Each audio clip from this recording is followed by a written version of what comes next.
আজিৰ পৰা প্ৰায় 6.5 কোটি বছৰ আগত পৃথিৱীখন বৰ শান্ত আছিল, যাৰ সূৰ্যৰ আলোক, দীঘল দীঘল গছ, সমুদ্ৰৰ ঠাণ্ডা বতাহ। তেতিয়া মানুহৰ কোনো অস্তিত্ব নাছিল, আছিল কেৱল ভয়ংকৰ জীৱ-জন্তুৰ বিচৰণ।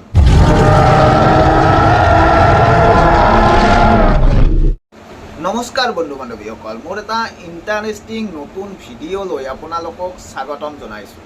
এনেকুৱা ডাইনছৰ যি এটা বিল্ডিঙত পৰিও ওখ আছিল আৰু ইমানেই বেছি শক্তিশালী আছিল যে 1 ছেকেণ্ডত মানুহৰ হাড়ি গুৰি কৰি চবাই একেলগে গিলি থ'ব পাৰিছিল। আৰু ইয়াৰ স্পীড ইমানেই বেছি আছিল যে প্ৰতি ঘণ্টাত 90 কিলোমিটাৰ স্পীডত ই দৌৰিব পাৰিছিল। ভাবক ই কিমান বেছি ভয়ংকৰ আছিল। 170 মিলিয়ন বছৰ ই পৃথিৱীত ৰাজ কৰিছিল, কিন্তু একদিন এনেকুৱা হয় ই পৃথিৱীৰ পৰা বিলুপ্ত হৈ যায়। কিন্তু কেনেকৈ ই পৃথিৱীৰ পৰা বিলুপ্ত হৈ গ'ল, আহক এই ভিডিঅ'টোৰ জৰিয়তে। ডাইনছৰ শব্দৰ অৰ্থ আচলতে গ্ৰীকৰ পৰা আহিছিল। ডাইনছ প্লাছ চৰছ। ডাইনছ মিনছ টেৰিবল আৰু চৰছৰ মিন লিজাৰ্ড। টেৰিবল লিজাৰ্ড অৰ্থাৎ ভয়ানক সৰীসৃপ প্ৰাণী। 1841 চনতে এই শব্দ ব্যৱহাৰ কৰা হৈছিল। সেই সময়ত যেতিয়া প্ৰথমবাৰ ডাইনছৰৰ ফচল পোৱা গৈছিল। ব্ৰিটিছ চাইণ্টিষ্ট ৰিচাৰ্ড ওৱেন নামৰ চাইণ্টিষ্টজনে প্ৰথমে এই ডাইনছৰ শব্দটি ব্যৱহাৰ কৰিছিল। ক'বলৈ গ'লে ডাইনছৰ কোনো মানুহে কেতিয়াও দেখা নাছিল, কিন্তু ৰিচাৰ্চৰ মাধ্যমেৰে জনা যায় আৰু এই ৰিচাৰ্চৰ মাধ্যমেৰে ডাইনছৰৰ ছবি তৈয়াৰ কৰা গৈছিল। আৰু ৰিচাৰ্চৰ মাধ্যমেৰে জনা গৈছিল যে ডাইনছৰৰ 1000 প্ৰজাতি আছিল।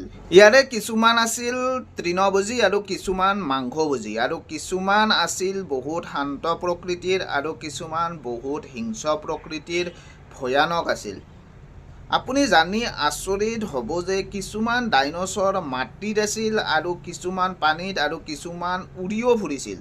কিছুমান বৈজ্ঞানিকে কোৱা মতে ডাইনছৰ 200 বছৰ ধৰি জীয়াই আছিল।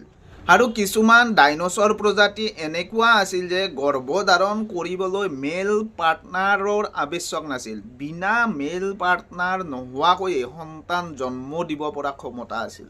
আমাৰ সৌৰজগতত জুপিটাৰ আৰু মংগল গ্ৰহৰ মাজত বহুত উল্কাপিণ্ড সূৰ্যৰ আশে-পাশে ঘূৰি আছিল। পিছত 10,000 কৰোৰ বছৰৰ আগত ইয়াৰ মাজৰ দুটা উল্কাপিণ্ডৰ মাজত খুন্দা লাগে। ইয়াৰে এটা টুকুৰ বহুত স্পীডত পৃথিৱীৰ দিশে আহিব ধৰে।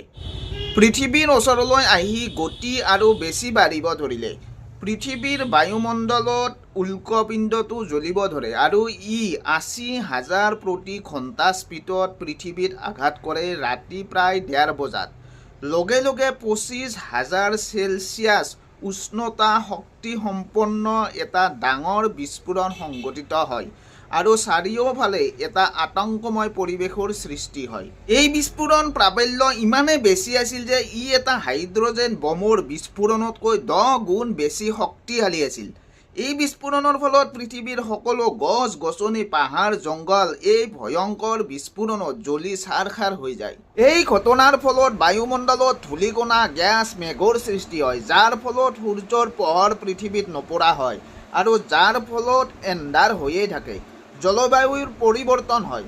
পৃথিৱীৰে বিভিন্ন স্থানত বিশাল আগ্নেয়গিৰিৰ লাভা প্ৰবাহ ঘটে আৰু লগতে এই জীৱ-জন্তুবোৰে ভয়ংকৰ খাদ্য সংকটত পৰে।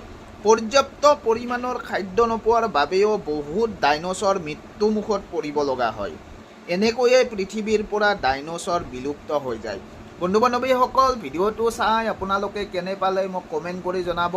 আজিলৈ ভিডিঅ'টো ইমানতে সমাপ্ত কৰিছোঁ। আকৌ এটা নতুন ভিডিঅ'ৰ সৈতে আপোনালোকক লগ পাম। গতিকে আজি যিসকলে মোৰ ইউটিউব চেনেলটো নতুন কৰি ভিজিট কৰিব, প্লিজ আপোনালোকে ছাবস্ক্ৰাইব কৰি দিব। গতিকে আজিলৈ বাই।